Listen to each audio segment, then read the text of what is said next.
Hello, everyone, and welcome to Food Allergy Canada's Creating a Better Future webinar series. My name is Kyle Dine, and today we have a really exciting topic with a very special guest. The topic today is Food Allergies Don't Define Me, and our special guest is Thomas Miles, who is a professional football player in the CFL, and most recently, the winner of the Grey Cup. So welcome, Thomas. We're very happy to have you today. Thanks, Kyle. I'm happy to be here. So where do you even start here? You have food allergy, and that's going to be a big topic today that we'll dive deep into. But you have quite an interesting position in life in that you are a professional football player who does have a food allergy. But first off, maybe you could tell us just a little bit more about yourself, your journey in football, a little bit more about who you are as a person. For sure. And I guess I'll just start with the allergy because that, when I was younger, was a pretty big part of my life. So I was diagnosed with a peanut and tree nut allergy when I was one. So I grew up with that. That's all I've known, really. Um, I started playing all sorts of sports when I was little, but football began to be the dominant one in about middle school. After high school, I went to the University of Manitoba and I played 4 years there before being drafted by the Toronto Argonauts. And after 3 seasons with Toronto, I signed in Winnipeg and have been there since 2017. So the football journey has been incredible, especially capped off with the Grey Cup championship last year. Um, but it's been interesting for me to grow as just someone who has an allergy, um, and to see how small part of my life it became. I remembering back, and who knows how accurate my memories are, but it seemed to me that when I was in elementary school, middle school, my allergy was, this huge, difficult thing in my life, and now it's just so small, and it's not something I'm really concerned of on a day-to-day basis. Now, that's not to say that I'm not very vigilant at all times about what I'm eating and am I checking ingredients, but I don't worry about it the same way that I used to. And I think some of that is because allergies are more common now. People know more about them. And I think some of it is that in high school, I just realized that there's nothing wrong with having an allergy, and it didn't make me any less of a person or anything negative, really. And so I just accepted it, I owned it, and everything got easier. So Wow. hopefully I can convey some sort of optimism for those of you who might be struggling with your allergy, because it really doesn't have to control your life. Well said. And today we're going to dive a little bit deeper into really some of those areas when you were younger and how you dealt with adversity and on and off the field with your food allergy. I'm sure there's some young athletes joining today that are really curious of how you've managed throughout your professional career. So, looking forward to diving into that. I just wanted to hold up this screen for another second or so because you can just see, you're obviously more than a football player. You're a world traveler, and not only you're a Grey Cup champion. You've got friends, girlfriend. We're going to dive into all of these things, and at the very end, we're going to get into our Q&A portion. So if people have any questions throughout, you're more than welcome to start putting them into the Q&A box, and we'll try to address as many as we can. But at this point, I'll ask you, Thomas, to clean up your room and put on your webcam here so we can actually have kind of a more informal chat here. So I'll turn mine on too. There we are. Great. Good to see you. You as And well. so Thomas has been involved with Food Allergy Canada, geez, for how many years now? I think since 2012. Excellent. And he's spoken at a couple of our conferences in the past and just been a really incredible, inspiring person to have as part of our organization. So I know there's going to be a lot of questions that pop up about it, but we're just really thrilled to have you today. So thank you. So in terms of your food allergy, when were you first diagnosed? What were those first few years like for you as a child? Did your parents share stories with you? Yeah, I think they tried to give me a peanut butter sandwich or part of one when I was around one, and I hived up. and they took me in for testing and found out that I was allergic. So I, of course, have no memory from the first number of years, but I do know that I was quite um, anxious about the allergy in the kind of ages 5 to 7 range, maybe. I was always washing my face and I'd leave the soap on and I got eczema and I was a bit of a mess, but luckily I grew out of that. And so with the that phase between 5 and 7, having some anxiety, what were some of the things that helped you overcome that at that time? Well, that's interesting because I'm not really sure if I could say that I did overcome that at the time. Like I may have been fully in the grips of anxiety at some points, but having an EpiPen present helped. And then ensuring that I always checked labels, because those are really the two things that you can always control. You can check the label and trust the manufacturer that they're doing a good job of labeling, and you can have an EpiPen or Absolutely. an epinephrine auto-injector. Absolutely. And so when you were growing up, did you have any reactions other than that initial reaction? Not until I was 14. Um, it was on a hockey trip actually, and it was it was silly because I checked the ingredients on this box of cookies, and my my mom checked the ingredients as well. But it was at a time where I just learned that I was no longer allergic to tree nuts. So we saw may contain tree nuts on the label and automatically assumed that that was the worst. That, if there were peanuts in it, then that would be listed in bold.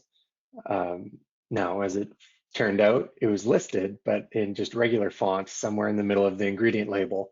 And so I had polished off like 4 or 5 of these cookies loaded with peanut butter Oh before no. I realized that something was wrong. So I ended up going to I think to the hospital. We called an ambulance, but really by the time they got there, I was totally fine. I'd used the EpiPen, and it was all good. And that actually served as a confidence booster for me because I got to see firsthand that the epinephrine works, and that that really helped me to feel secure going forward, knowing that if I do accidentally ingest peanuts, just having epinephrine means that I'll be okay. That's a really great point. I have many food allergies too myself, and when I've had reactions, there's always that thought in your head like, did I do something wrong? Because was this avoidable? And then you start kind of second guessing yourself. There's a lot of mind games that can go on. Was there any hesitation for you in using your epinephrine? Were you scared to use it? Did you have any second thoughts, or did you just know what to do and act? Uh, no, we decided that I should use it pretty much right away. Um, it was easy because I wasn't thinking, oh, maybe this is a reaction. Like, am I overreacting? Do I need this? We saw the label and we're like, oh boy, I've ingested a fair bit of peanut right now. So it was a pretty clear decision that it should be used. And I mean, for anyone who hasn't used one yet, it doesn't hurt at all. Like you don't feel it. Kyle, have you used one before? I'm sure. Yeah, and I Yeah, agree. painless. Like a flu shot is way worse. So yeah, it was not a big issue there. Yeah, and if I remember personally just the feeling of being relieved of the symptoms was just such a Yeah, great feeling that I was actually so happy and glad that I used it when I did. There's a sense of yeah, relief in that things are yeah, turning around. Obviously, you want to keep monitoring and get to the hospital, but that's a really good point. Is that sometimes we might overthink what that really is. It's a very very simple thing that can help right away. yeah. Um, Like rapidly. that's great to hear in your case.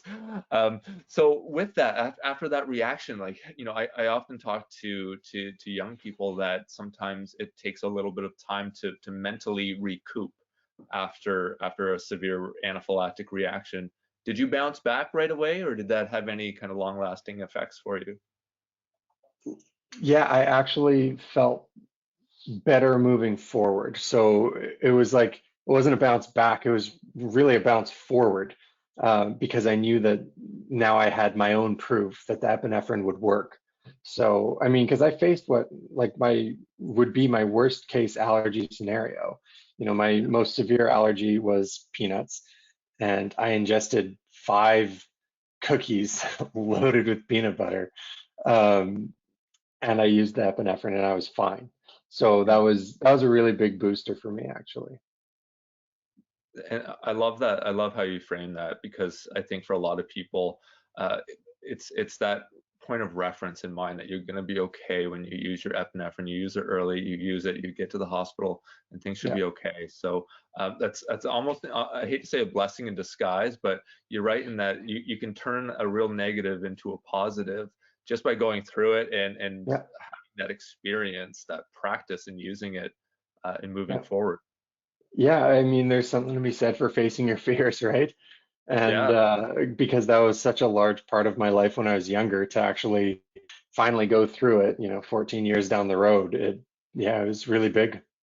Yeah, I bet. So I hate to use the metaphor, but you tackled allergies early in life. Yeah, And exactly. yeah, so with that then, I'm curious about, you're a little bit more empowered after that big reaction of eating 5 cookies, which I'm not sure if you still eat 5 cookies in one setting, but good for you if you can. Yeah, there you go. Oh yeah. But so after that, did this kind of impact the way that you approach your allergies with others? Did you communicate them more? Were you more vocal about them with your friends and in social settings? Yes, but I don't know if that was because I'd had a reaction. I think that was more just as I got older, I got more confident. Um, and I was able to communicate more effectively what the allergy actually was and what I had to avoid or do. Um, whereas I may have struggled with that when I was a bit younger. It also got easier because as allergies get more prevalent, you have to do less explaining. Now I mean, at least here I'm in Winnipeg. In Winnipeg, if I tell someone I have an allergy, that they know what I mean. Now I've traveled internationally, and there's some places where you tell them that you've got an allergy, and they ask if you want some more of that food.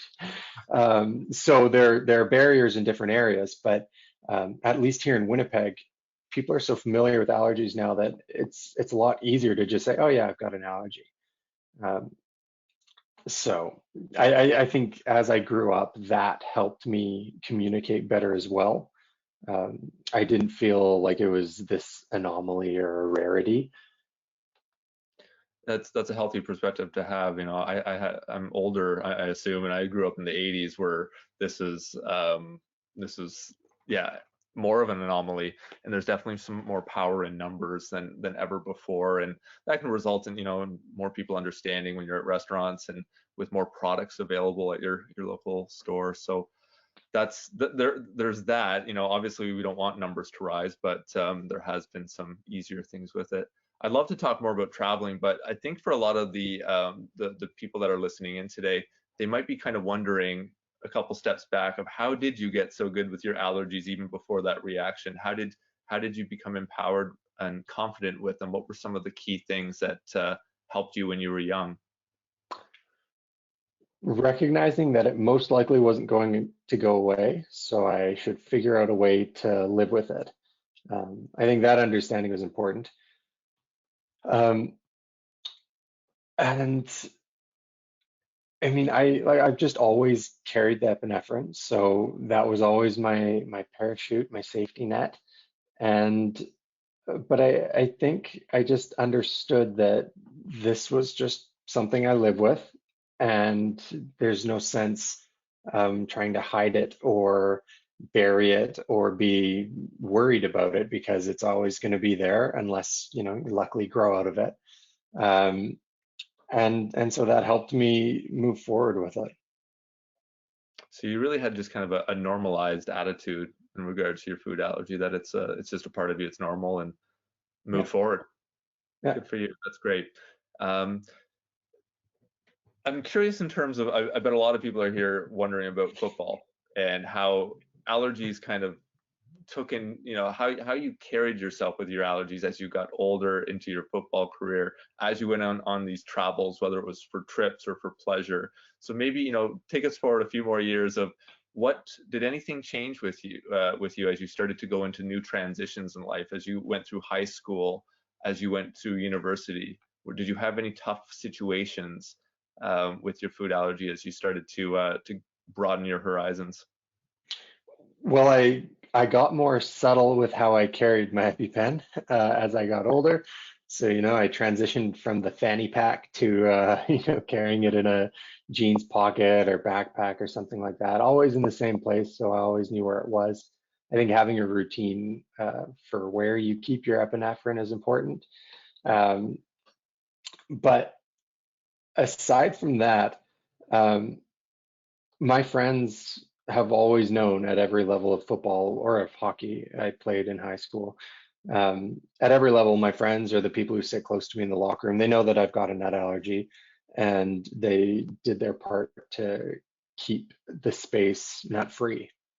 So I mean, like now and professionally, um, as much as I harp on the team to get some nut-free alternatives for energy bars, Yeah, really. there's peanut butter bars all over the locker room on game day, in our lounge. It's just such a common energy source for athletes, um, that it's hard to replace. Or sorry, it's easy for the team to get a hold of and put them out there. Um, I not once have had an issue with it. Um, so, the guys who sit adjacent to me in the locker room, they keep their peanuts to themselves. Um, and yeah, like I wouldn't say the entire team knows because, it's a team of 60 guys. I don't talk to all 60 to be perfectly honest. But the ones that I am with, they all know that I have an EpiPen or epinephrine, and they all know that I've got a nut allergy. Yeah, And that's it hasn't. Sorry. It's almost like a challenging question to answer because it has had no impact on my career whatsoever. Like none at any level really. I think when I was younger, I used to get my own water bottle. Back when kids used to like just suck on water bottles and be share them generally around. gross. Now, of Yeah, course, post COVID, I'm sure water sharing will be much yeah. different. Um, but so I think when I was younger, I got my own water bottle. But at every increasing age and skill level, the allergy became less and less of a factor. Yeah. Well, hey, it sounds like you've had a lot of success just because you handle yourself the right way. I think there's something to be said when you have confidence with your allergy to begin with, and that if you treat your own allergy seriously, other people will treat them seriously too. So That's a it's really good point. it sounds like you really have that type of attitude throughout your football career. Um, I'm curious whether you have a spiel that you do with new teammates or anybody that's in your squad, of how you do tell them about your food allergies, or does it just kind of happen? It just comes up, or Yeah, they'll see the auto injector or something along those lines. But there's no ritual, there's no speech. yeah. Well, hey, I'm sure it's just with all the team dinners and team travels that there's a lot of opportunities around food that it just kind of comes up. Sure. I mean, when we're on the road and I go out for dinner with some of the other linebackers, it comes to me ordering my meal at a restaurant, then I'll be telling the server that I've got a nut allergy, and if there's a new guy at the table, then he might ask. But yeah, Yeah. And yeah, hey, interesting. And I'm sure there's people that are wondering to know a little bit more about those peanut protein bars that are all around the dressing room. Like, do you have your own snack? Do you introduce them to other things, or it's you just let it be? let's see, on game day, I usually have my own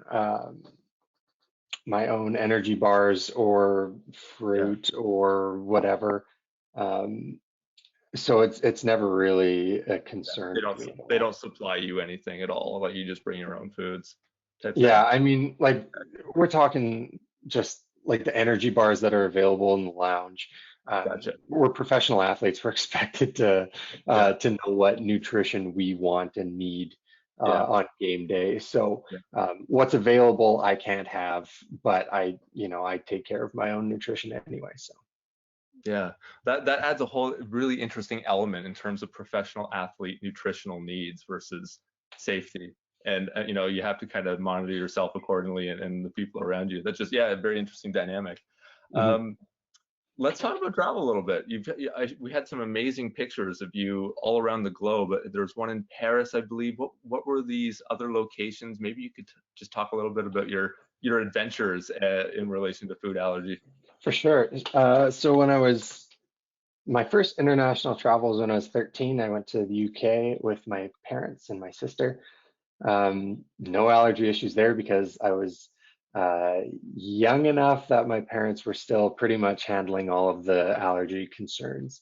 Um, Other than travel to the US, my next international travel was to France. My girlfriend and I went in 2018 and spent 2 weeks driving around the country. And it was fantastic, Cool. but we did have some translation issues. And it was interesting because my girlfriend is a first language French speaker from Winnipeg. So, like, she is French. She knows what an allergy is, she knows what peanuts are.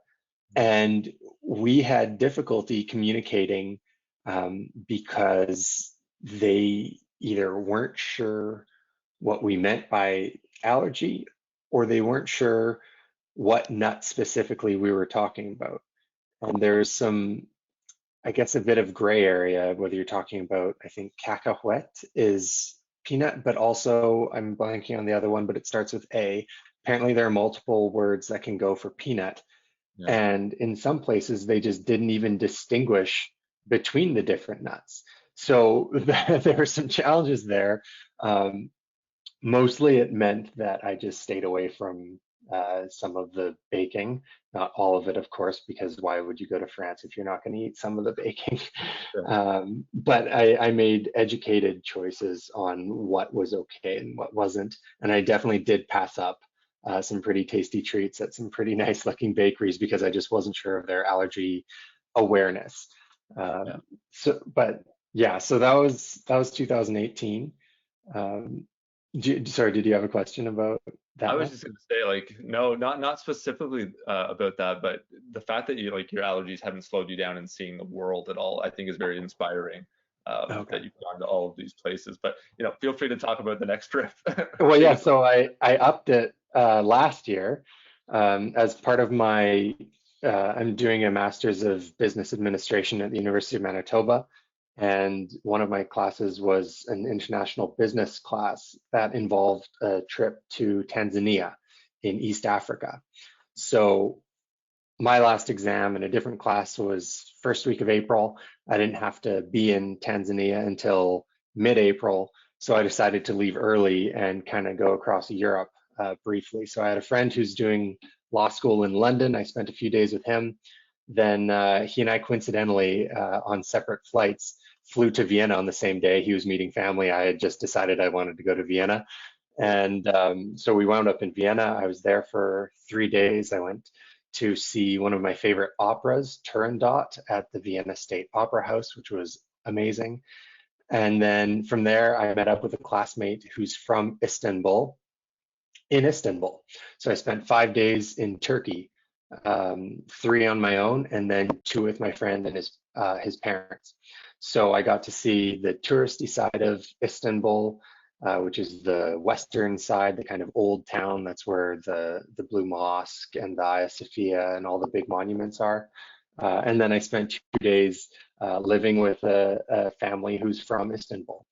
Um, so that was amazing. The city has everything. It's incredibly neat and so much history. Um, and then followed that up with an overnight flight from Istanbul to Dar es Salaam, Tanzania, where I was with my classmates for 5 days doing coursework. So we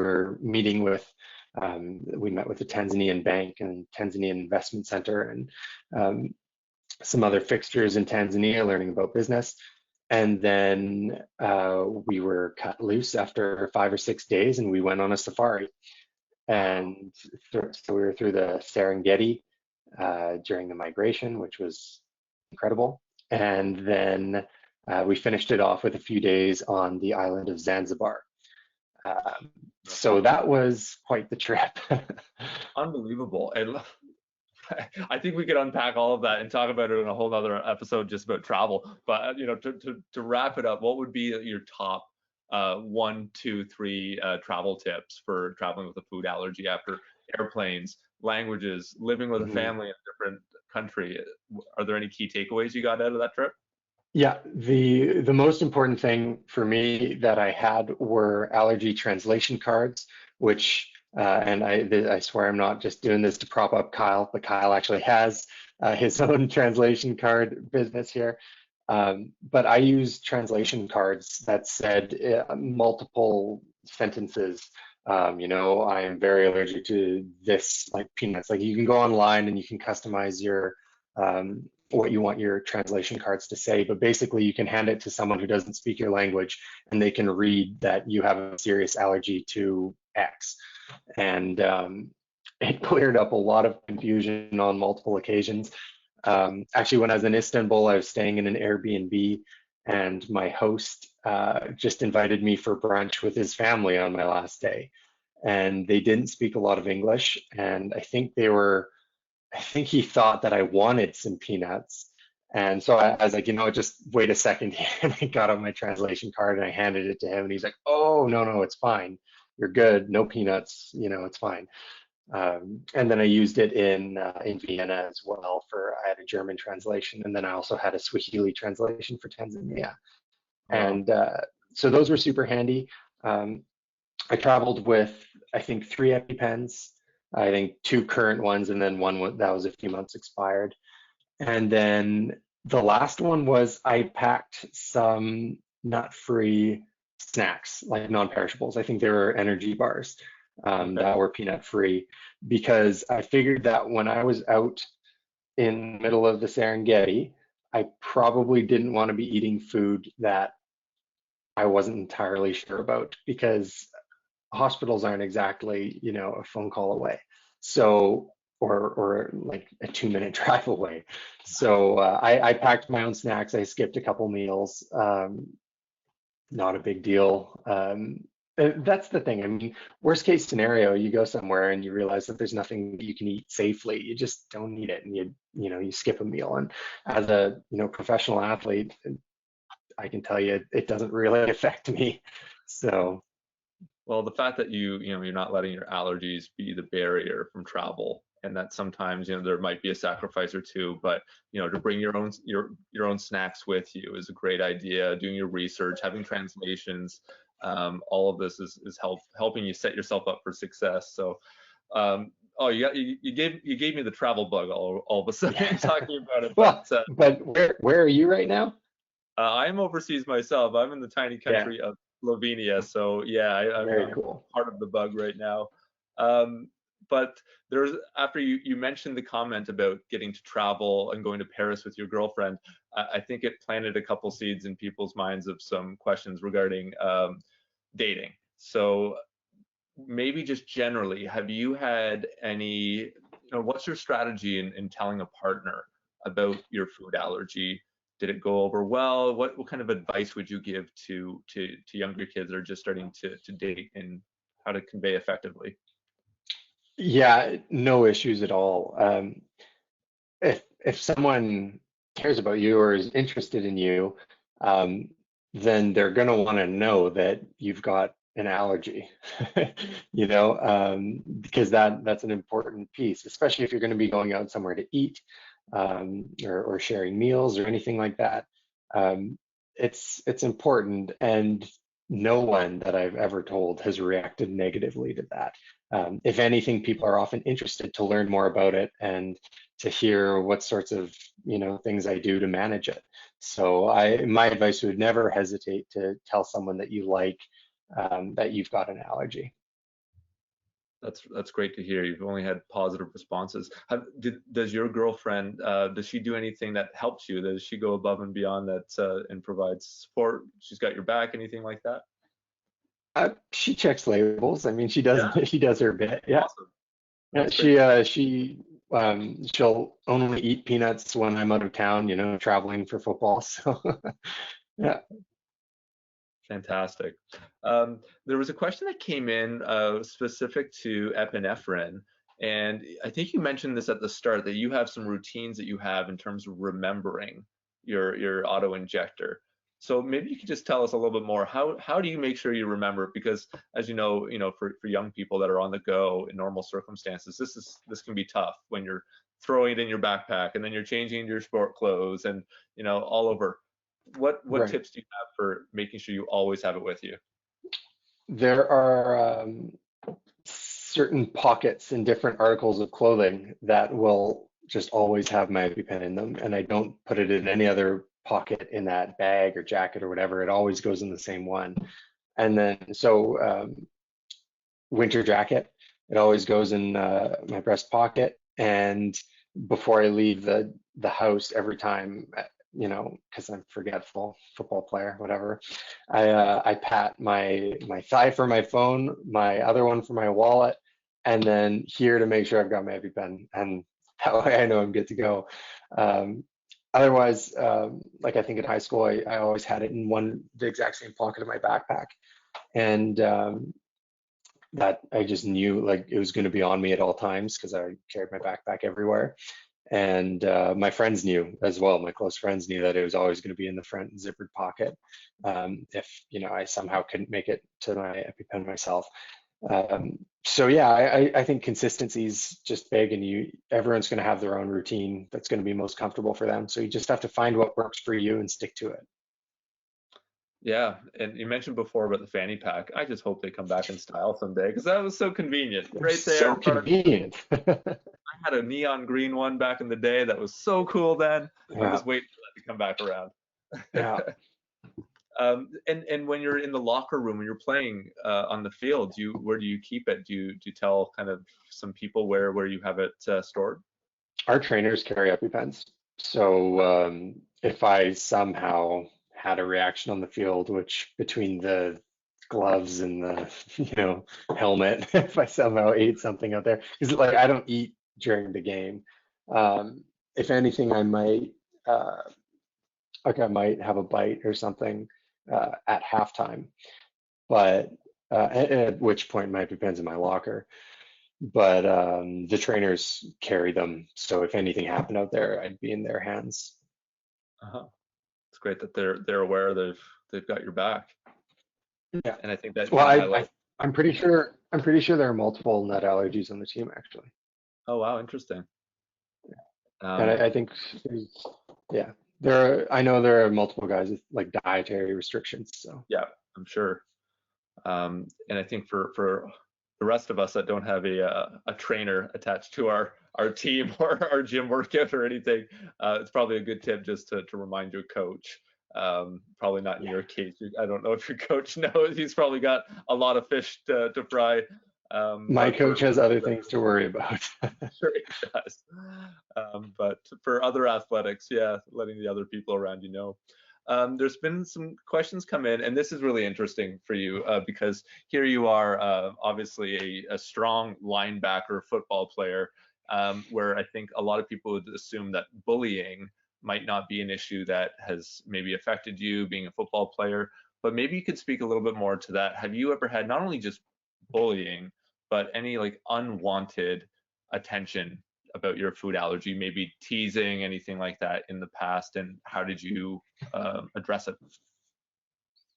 When I was younger, I did. So a funny story is, so I was born in 1992. So by the time I was in elementary school, like 98, 99, um, food allergies were on the rise, but they still weren't particularly common. And a lot of the policies that are in schools now didn't exist at the time. So at my elementary school, the solution to keep me and the one other kid in the school who had a nut allergy safe at lunchtime was to put us up at the same table on the stage in the room that everyone ate lunch at. And so we were up there like animals in a zoo exhibit, and everyone else was down there having fun, doing their thing. And like I wasn't friends with this other kid, so I was pretty miserable at lunch.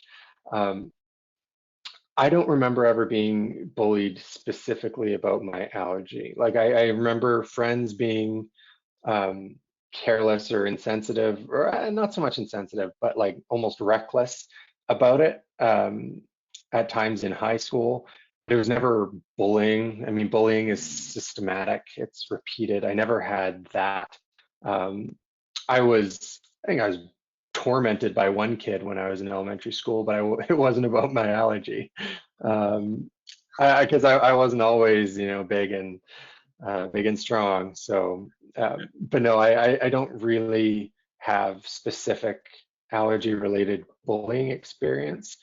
Um, but my advice um, to those who are bugged about their allergies is it can only bullies can only use that as ammunition against you if it bugs you, and if you embrace your allergy, you recognize that it's just something you live with, um, to the point where you're not bothered by it, then it loses its power for whoever's bugging you about it. So I think that, and that takes time and it's not easy, but getting to a point where you accept your allergy and you recognize it as just being a small piece of who you are, like a very small piece of who you Yeah. are, then that takes the power away from the bully. Um, so that would be my recommendation is to try and um, see your allergy as just a very, very small, almost unimportant piece of who you are overall. Of your whole identity. Yeah. Yeah, that's a really good point. And I'll have to do a little plug right now because actually next week, Food Allergy Canada, we're doing a webinar with me on the topic of how to rock your food allergy. And I really dig into that whole aspect of how do you build yourself up to really be confident with your food allergy. So when you have those situations where people are teasing, you can stand your ground and you really know your facts. So we have more info at foodallergycanada.ca for people that want to tune into that. But I think that's a really good point of just being that self-assured, because usually, bullying, teasing comes from a place where people just aren't educated, they don't know better. And if you know better, if you know the facts, then you can usually you deal with that situation a little bit better. So I'm kind of going through all the questions as they come in right now, and thank you everybody for all these wonderful questions so far. We're going to go on for a couple more minutes, so it's kind of your last call here. If you have another question for Thomas, otherwise you can always reach out to Food Allergy Canada directly for any questions. But feel free to put in any last ones. We have another one regarding do you avoid restaurants that your teammates might go to, or are you No, always together? I never feel excluded by restaurant selection. I typically don't eat at Thai restaurants because they use a lot of peanuts. But aside from that, I'm I'm often included in restaurant choices and meal outings. Wonderful. That's great to hear. Um, I think I don't see many more questions coming in. Oh, maybe one or two. We'll see. And for people that are looking for more specific advice on all the things that we talked about, foodallergycanada.ca has resources on reactions, epinephrine, cross contact, cross contamination, you name it. So a lot more resources. But is there anything on that topic specifically with cross contamination? What do you say when you're at a restaurant to help make sure that your meal is going to be safe for you? I just let them know that I've got a nut allergy, Yeah. and I mean, nut allergies are pretty easy, I think, generally speaking, to handle because nuts typically are either used in desserts or they're very obviously put into something. It's, I think, less hard to get a trace of it than maybe a wheat allergy or an egg allergy or milk. Like, I think there are other challenges for other allergies. I've never had issues with with nuts, really, aside from the peanut butter cookies, because I think generally speaking, it is easier to contain peanuts than it is some of these other ingredients. So Well, I don't have any specific uh, thing that I say. I just uh, trust them. inform, yeah, and hope that they have a process in place.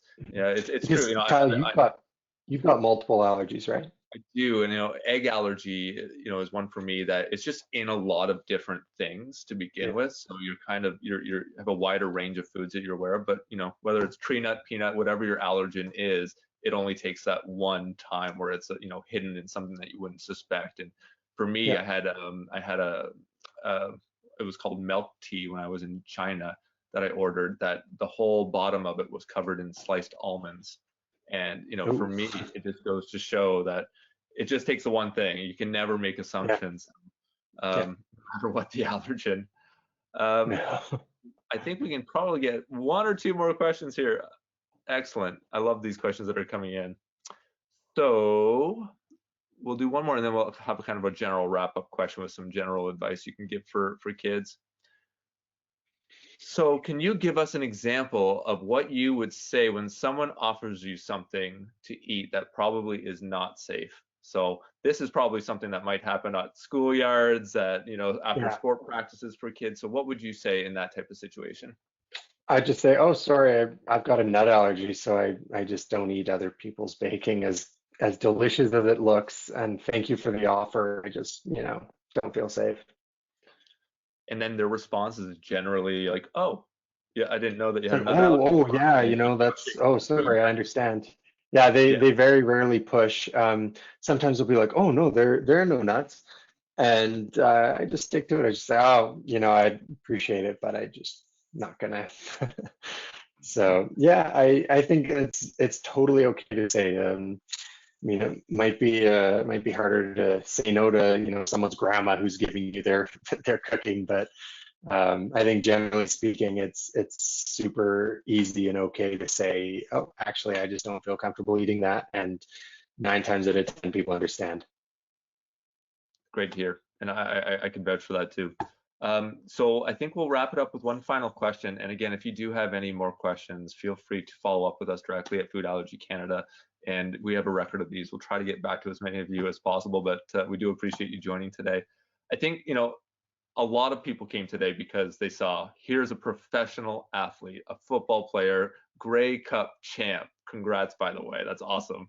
Um, and you've managed to tackle your allergies and be confident and have a completely successful life so far. And people put that on a pedestal, as do I. And so I think at the end of the day, for what people came here for is to really get a little bit of motivation, inspiration from you. So maybe you can kind of leave, what are your tips for someone with food allergy to live their life to the fullest? It could be one, it could be three. What are your kind of top tips to not let them slow you down at all and reach your dreams?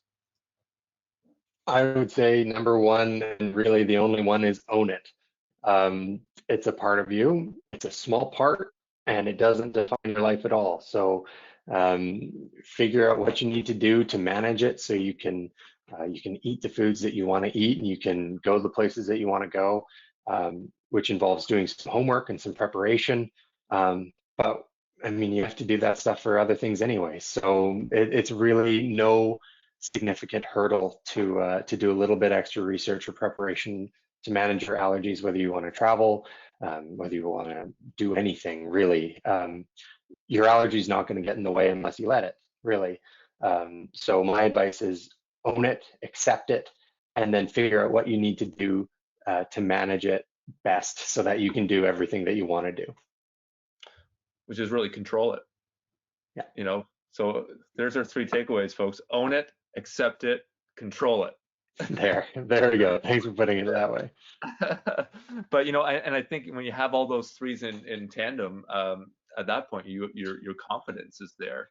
Your food Yeah. allergy confidence, how your self-esteem with it, how do you manage yourself with your food allergy when you own it, accept it, control it. I think we have a new campaign there. Um, so we can turn off our webcams now. It was really cool just to Cool. chat with you Yeah. informally, and we'll wrap up our Bye, presentation. everyone. So I do want to thank all of our sponsors for for the support for today's webinar, specifically Allerject, the Walter and Maria Schroeder Foundation, and the Sean Delaney Memorial Golf Classic. And lastly, I want to thank all of you for joining today. This was a really great discussion. I hope, Thomas, we can have you back sometime and maybe talk more about traveling because I know there's probably a lot more tips and stories For along sure. that line. Yeah, I'd But love to come back. that'd be wonderful. So thank you so much, Thomas, for being a part of this today. We have some upcoming webinars in the next month that are very related to today's topic, and you can visit foodallergycanada.ca/webinars to register. The one I mentioned before is next week called Rock Your Food Allergy on May 13th. And then June 9th, we have one titled Managing Anxiety and Bullying, where we have Samara Carroll leading that. So visit foodallergycanada.ca/events to sign up for those and to get more info. So thank you everyone for joining today. Thank you again, Thomas, and take care, everyone. Bye-bye. Yeah, thanks everyone.